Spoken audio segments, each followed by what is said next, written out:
हरे कृष्णा।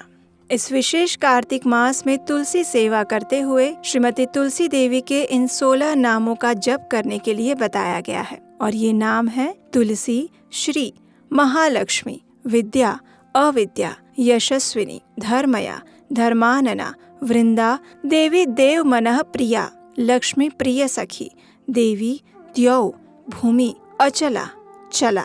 जो भी मनुष्य इस पवित्र कार्तिक मास में तुलसी देवी की पूजा करते समय इन नामों का उच्चारण करता है, उनके ऊपर तुलसी देवी की विशेष कृपा बरसती है, क्योंकि ये कार्तिक मास श्रीमती तुलसी देवी की आराधना और सेवा करने के लिए विशेष रूप से माना गया है। इस मास में की गई तुलसी सेवा से श्री हरि अत्यंत प्रसन्न होते हैं और अपने भक्त को विशेष वरदान प्राप्त कराते हैं। इसी कार्तिक मास में भगवान श्री शालिग्राम का विवाह भी तुलसी देवी के साथ होता है। और जैसा कि आप जानते हैं, इस बार तुलसी विवाह का आरंभ हो रहा है 12 नवंबर 2024 मंगलवार के दिन से। और इसी तुलसी विवाह के सुंदर शुभ अवसर पर हम श्रवण कर रहे हैं तुलसी विवाह से जुड़ी पौराणिक कथा का।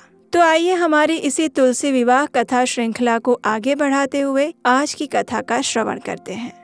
तुलस्या रक्षितं सर्वं जगद एतच्चराचरं या विनिहन्ति पापानि दृष्ट्वा वा पापेभिर्नरैः।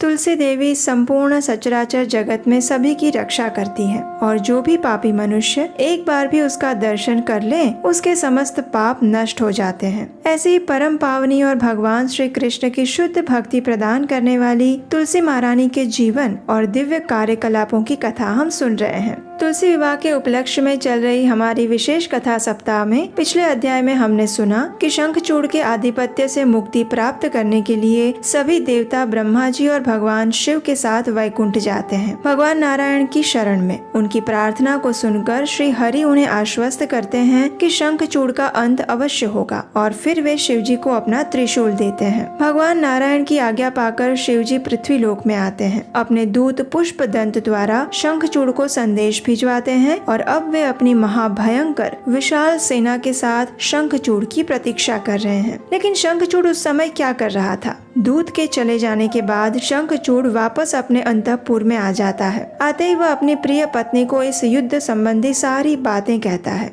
ये सुनकर तुलसी देवी अत्यंत चिंतित हो जाती है। उनका गला सूखने लगता है, उनका हृदय विदीर्ण हो उठता है और फिर चिंतित स्वर में वो अपने पति शंखचूड़ से कहती हैं, हे प्राणेश्वर, आप मेरे प्राणों के अधिष्ठाता हैं। मैं अपने नेत्रों से कुछ समय आदर पूर्वक आपके दर्शन करना चाहती हूँ। आज मैंने रात्रि के अंतिम प्रहर में एक बुरा स्वप्न देखा था। इस प्रकार तुलसी देवी को घबराया हुआ देखकर शंखचूड़ उन्हें आश्वस्त करने लगा। आखिर वो एक ज्ञानी पुरुष था। उसने तुलसी देवी से कहा, हे प्रिय, कर्म भोग की गति काल सूत्र में पिरोई हुई है। समय अत्यंत बलवान है। हर्ष, शोक, सुख, दुख ये सब काल के अधीन है। समय समय पर इस सृष्टि का सर्जन होता है और समय आने पर उसका विनाश हो जाता है। ब्रह्मा, विष्णु और शिव आदि प्रधान देवताओं के भी अधीश्वर हैं परम भगवान श्री कृष्ण। वे इस प्रकृति से परे हैं। उन्हें सर्वेश, सर्वरूप, सर्वात्मा और परमात्मा भी कहते हैं। वे ही समय समय पर अपनी इच्छा से इस सृष्टि का सर्जन और संहार करते हैं। हे सुंदरी,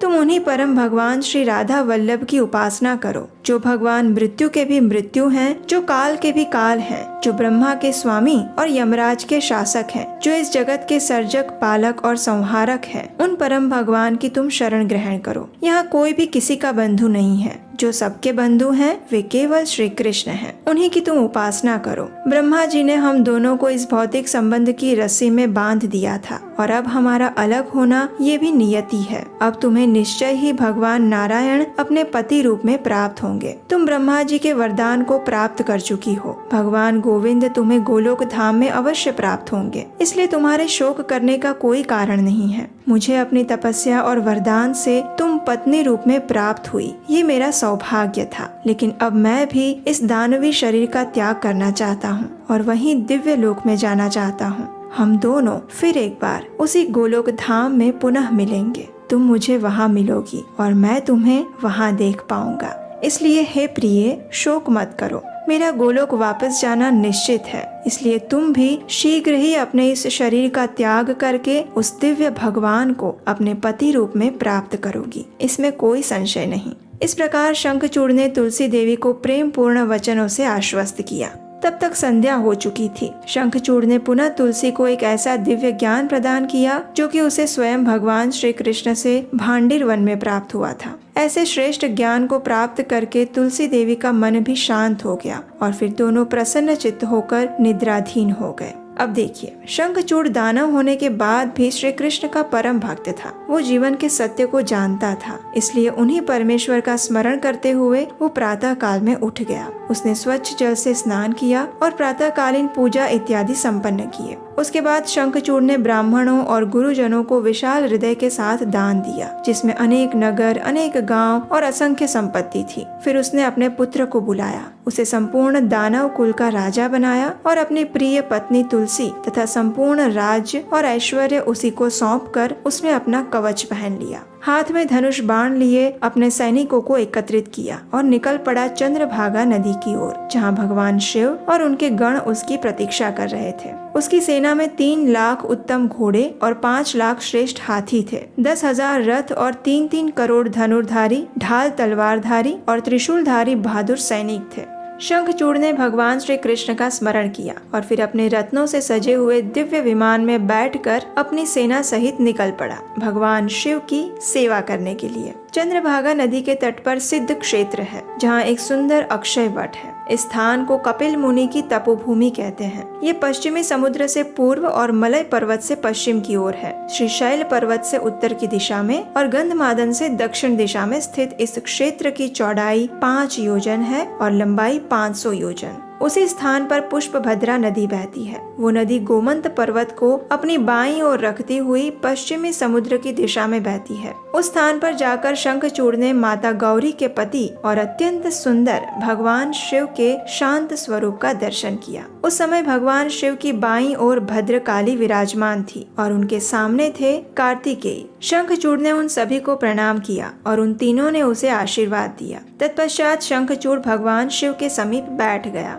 और शिवजी ने उसे दिव्य ज्ञान देते हुए कहा, हे राजन, ब्रह्मा अखिल जगत के रचयिता हैं। वे धर्मज्ञ और धर्म के रचयिता हैं। हे वत्स, पूर्व जन्म में तुम भगवान श्री कृष्ण के एक पार्षद गोप थे और इस समय तुम श्री राधिका के श्राप के कारण यहाँ मर्त्य लोक में उपस्थित हो। तुम वही परम वैष्णव श्री कृष्ण के भक्त हो। तुम्हारे लिए ये देवताओं का राज्य तो केवल एक मात्र भ्रम ही है। इसलिए हे राजन, तुम देवताओं का राज्य उन्हें वापस लौटा दो और मुझे प्रसन्न करो। तुम अपने राज्य में सुख से रहो और देवताओं को अपने राज्य में शांति पूर्वक रहने दो। भाई भाई में विरोध करने से कोई लाभ नहीं होता। देवता और दानव दोनों ही ऋषि कश्यप के वंशज हैं। इसलिए हे पुत्र, मान जाओ, देवताओं का राज्य उन्हें वापस लौटा दो। शिवजी के ऐसे वचन सुनकर शंखचूड़ ने कहा, हे भगवान, आपने जो कुछ भी कहा वो सर्वथा उचित है, उसमें कोई संशय नहीं। परंतु हे महादेव, कृपया आप मेरी बात को भी सुनिए। मैंने ये सारा ऐश्वर्य और साम्राज्य अपने बल पर प्राप्त किया है। ये संपूर्ण विश्व भगवान श्री कृष्ण का ही क्रीड़ा स्थल है। वे जिस समय जिसको जो चीज देते हैं वो उसी की हो जाती है।